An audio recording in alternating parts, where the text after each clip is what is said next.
آج کل بس عجیب سا ڈرامہ بنایا ہوا ہے۔ ابھی آپ ملکی حالات کو آپ دیکھیں، مہنگائی کو آپ دیکھیں، یقین جانیے مہنگائی نے لوگوں کی کمر توڑ کر رکھ دی ہے۔ یقین جانیں کہ ملک کی اکثریت کا وہ جینا مشکل بنا دیا ہے۔ ملک کی معیشت اتنی گر چکی ہے۔ دوسری طرف جب کوئی نئی حکومت بنتی ہے تو عوام اس امید میں ہوتی ہے کہ شاید یہ جو نئی حکومت آ جائے، نئے حکمران آ جائیں، ہو سکتا ہے کہ اس سے ہماری جو معیشت ہے وہ قدرے سنبھل جائے۔ لیکن دوسری طرف آپ ہماری جو حکومتیں ہیں، ہمارے وزیر اعلیٰ ہیں، ہمارے وزیر اعظم ہیں، ارباب اقتدار ہیں، آپ ان کی حرکتوں کو دیکھیں تو حیرانگی ہوتی ہے۔ کوئی کیا کرتا ہے کہ بھائی رمضان کے اندر غریبوں کو آٹا فری دیا جائے گا، کسی نے لنگر خانے کھول دیے، اور کسی نے بے نظیر انکم پتنی فلاں۔ میرے عزیزو، سوچنے کا مقام ہے، فکر کا مقام ہے کہ ہم کس طرف جا رہے ہیں۔ اب ملک کے حالات کو آپ دیکھیں، مہنگائی کو دیکھیں، اور اس کا حل یہ کیا نکالتے ہیں، پھر دنیا کے اوپر احسان بھی جتلاتے ہیں کہ بھائی ہم نے بڑا تیر مارا، آپ کو ہم نے آٹا دے دیا۔ بھائی ایک بات تو یہ ہے کہ یہ خود بھی جانتے ہیں اور یہ پوری قوم جانتی ہے کہ حکومت کا ایسا کوئی بھی پیکج جو ہوتا ہے، ایک تو یہ کہ اس کے اوپر اگر 5 ارب کا اعلان ہوتا ہے تو لگتے غریب کے اوپر بڑی مشکل سے 1 ارب بھی نہیں ہے۔ باقی سب یہی بڑے بڑے جو بے ایمان ہوتے ہیں ان کی نظر ہو جاتا ہے۔ اب جو غریب بیچارے کو ملنا ہے تو وہ ملتے بھی کتنی ذلت کے ساتھ ہے کہ ایک غریب دھوپ کے اندر روزے کی حالت میں اس آٹے کے لیے اپنی دیہڑی چھوڑ کر وہ اس آٹے کے پیچھے بھاگ رہا ہے۔ اور پھر اس سے غریب کو فائدہ کتنا ہوتا ہے، آپ ذرا اس کو تصور کریں۔ فائدہ اتنا ہوتا ہے کہ ایک طرف آٹا اس کو 3000 کا آٹا، 3000 کا 4000 کا آٹا اس کو مفت میں مل جاتا ہے۔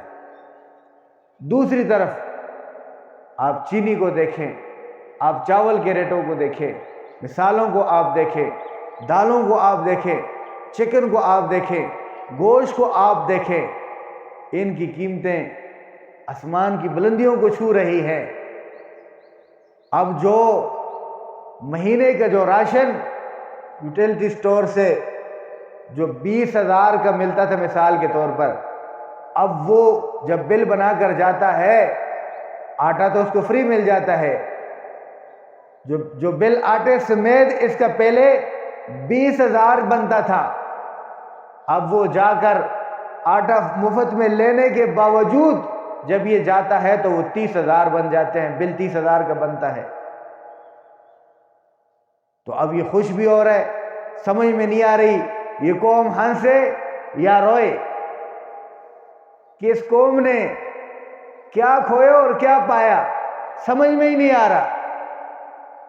اس کی مثال ایسی میرے ذہن میں آتی ہے کہ بندہ راستے پر جا رہا ہو، جیب کے اندر موبائل ہو، پیسے ہوں، اب یہ ڈاکو اس کو راستے میں پکڑ لیں، موبائل اس سے چھین لیں، پیسے اس سے چھین لیں، اور اس کے بعد 50 روپے اس کو دے دے کہ بھائی یہ لے لے، یہ آپ کے گٹکے کے ہو گئے، یہ آپ کے سگریٹ نسوار کے ہو گئے۔ اب جو حالت اس وقت اس بندے کی ہوتی ہے کہ بھائی یہ بندہ اس کے شکریہ ادا کرے یا اس کو برا بھلا کہے، تو یہ حالت ہمارے حکمرانوں کی ہے جو یہ ہمارے ساتھ کر رہے ہیں۔ تو میرے بھی ان حکمرانوں کو یہ پیغام ہے کہ ایک تو یہ کہ آپ اپنی جیب سے اگر تقسیم کر رہے ہوتے تو بات تھی، جیب سے بھی نہیں ہو رہا، دوسری طرف باقی اشیاء کی قیمتیں بڑھا کر آپ آٹا مفت دیتے ہیں، اور غریبوں کو پاکستان کے اندر مالدار ہیں کتنے؟ آپ لوگوں کے علاوہ مالدار ہیں کتنے؟ یہ عوام پاکستان کی اکثریت تو ہے ہی غریب ہے، بجائے اس کے کہ آپ لوگوں کے اوپر یہ چورن بیچیں لنگر خانوں کے، یہ بے نظیر کے پیسے ہیں بھائی، یہ آپ کو مل رہے ہیں، جیسے کہ وہ زرداری صاحب اپنے جیب سے دے رہے ہوتے ہیں، یہی ہمارا مال ہوتا ہے، وہاں سے چینی کے، آٹے کے اور پٹرول کے، گیس کے بل زیادہ کر کے بڑھا کے یہی سے نکال کر، یعنی کہ کس طرح ہمارے ساتھ ایک گیم کھیلی جاتی ہے کہ انہی سے نکال کر پھر ہمیں واپس دے دیا جاتا ہے کہ یہ آپ کا ہو گیا بھائی، آپ یہ لے لیں۔ تو یہ چورن آپ لوگوں کا نہیں بکے گا۔ اللہ کے بندو، آپ اپنی معیشت کو ٹھیک کریں، آپ یہ مجموعی جو مہنگائی اس ملک کے اندر بنی ہوئی ہے، اس مجموعی مہنگائی کو آپ ختم کریں۔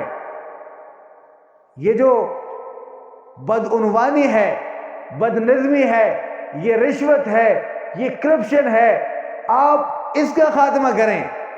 آپ کو حکومت اس لیے دی گئی ہے، آپ کو اس لیے نہیں کہ آپ قوم کو بیکاری بنائیں۔ اسلام بھی اس کا سبق نہیں دیتا۔ آپ جانتے ہیں کہ اللہ کے رسول صلی اللہ علیہ وسلم کے پاس ایک آدمی آیا بھیک مانگنے کے لیے، ایک انصاری حضرت انس رضی اللہ تعالیٰ عنہ کی روایت ہے، اللہ کے رسول صلی اللہ علیہ وسلم نے فرمایا گھر کے اندر کوئی چیز ہے لے آؤ۔ وہ آدمی ایک ٹاٹ اور ساتھ میں ایک پیالہ تھا وہ لے آیا۔ اللہ کے رسول صلی اللہ علیہ وسلم نے صحابہ سے پوچھا کوئی ہے اس کو خریدنے والا؟ تو ایک صاحب جو تھے انہوں نے کہا میں 1 درہم میں خریدوں گا۔ اللہ کے رسول نے پھر 2 دفعہ 3 دفعہ فرمایا کوئی اس سے زیادہ پر خرید سکتا ہے؟ دوسرے صحابی اٹھے اور اس نے کہا کہ میں 2 درہم کا خریدوں گا۔ اللہ کے رسول صلی اللہ علیہ وسلم نے 2 درہم اس سے لیے، اس سے کہا یہ 1 درہم کا کھانا لے جاؤ اور دوسرے درہم کی کلاڑی لے آؤ۔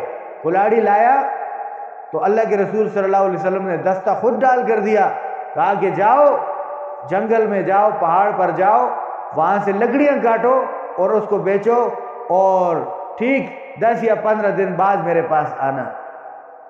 اب وہ آدمی جب گیا 10 یا 15 دن بعد جب وہ آیا تو اس کے پاس 10 درہم تھے۔ تو اللہ کے رسول صلی اللہ علیہ وسلم نے فرمایا کہ جاؤ کچھ کا کپڑا خرید لو اور کچھ کا گھر کے لیے راشن خرید لو، اور پھر فرمایا کہ آپ کا جنگل سے لکڑیاں لا کر اسے بیچنا آپ کے اس کام کرنے سے بہتر ہے، بھیک مانگنے سے بہتر ہے۔ اللہ کے رسول فرماتے الید العلیٰ خیر من الید السفلیٰ، کہ اوپر والا ہاتھ جو دینے والا ہاتھ ہوتا ہے وہ بہتر ہوتا ہے لینے والے ہاتھ سے۔